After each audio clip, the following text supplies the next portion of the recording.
That one word, speak, has become the message of my life. Words of Susan Maxine Gibson. Well, it's the build, and it's time to build minds with minds like mine. Welcome to W.I.L.L Wednesdays. It doesn't have anything to do with the day of the week, but it has everything to do with what you think, feel, and speak.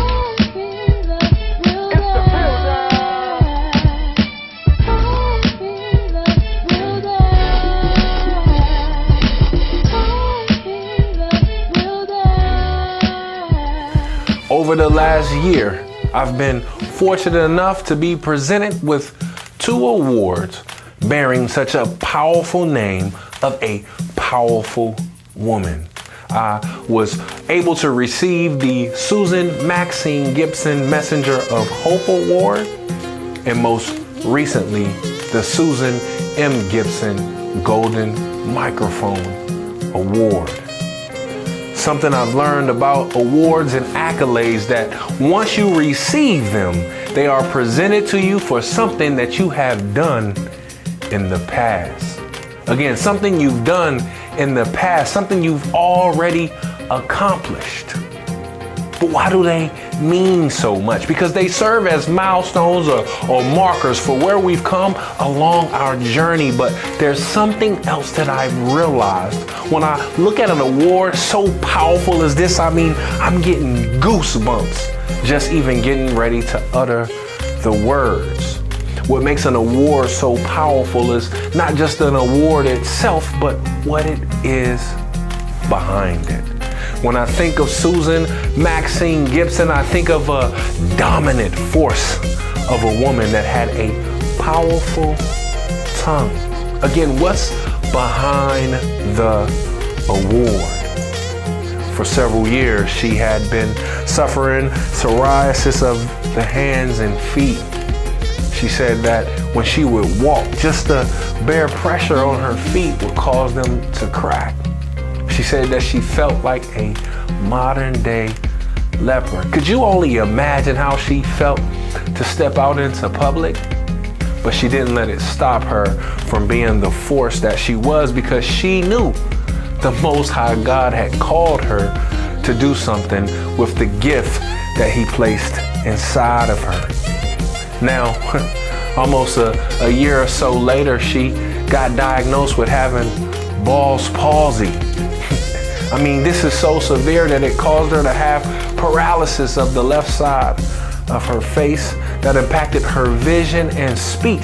Now, the gift that she knew that the Creator had given her, that was to be a speaker. So much so that she was a professor in the art of communication.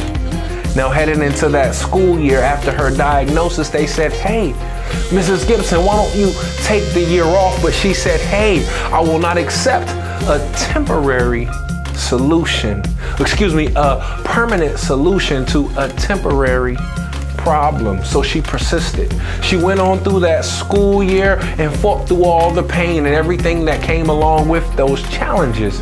But she knew she had to be there for her students. And there was just so many others that counted on her. So she was there and she endured. And as that school year came to an end, she happened to attend a conference, that is a black belt speaker conference, where she said she was inspired and her life was reignited and she wanted to get things back on track. And no more than a month later, she said that her summer was canceled because she got diagnosed with pancreatic cancer. What's so powerful is that she said that for her, she started to think, so why is this tragedy upon me? Why is this challenge here? Why is this obstacle here? But she said, you know, that's how so many other people think. I'm gonna choose. That's right, I'm gonna choose to think about it in terms of what opportunity it is that I'm being given by being placed in this situation. She said that she knew she was called to do something, and that was to do something with her voice. That was to do something with her speech. speech. She said she would love when people would say, "I hated speech." And she said her patented response was, "You just did not have me as a teacher." She said that teaching for her was so much emotional and personal because of what she truly loved to pour in to other people. So again, what's behind the award? She said that one word, speak, became the message of her life. See, the S in speak stood for simply believe. Susan Maxine Gibson said that you must simply believe that it is in you, and not just believe that it's in you, but speak it. Say it out loud that it's in you, because the more you say it out loud, then the more that belief becomes real. P, present proof. Now see, Susan Maxine Gibson was a heavily God-fearing woman. And for her, the proof, it lies in the scriptures. Now for you, that proof may be found in something else. But what I'm telling you is you must find proof and keep that proof present in your face at all times, so that it continues to reiterate to you the greatness that is in you. Now listen, E, expect opportunities to manifest greatness. You have to walk into any situation you step into expecting your greatness to come to the forefront, because if you expect it to come, it will come. You can't walk into that situation with any hesitation. You must expect that greatness to show up. A, accept the challenge. I was fortunate enough to be able to co-author a piece with Madame Gibson, and she said, listen, accept the challenge.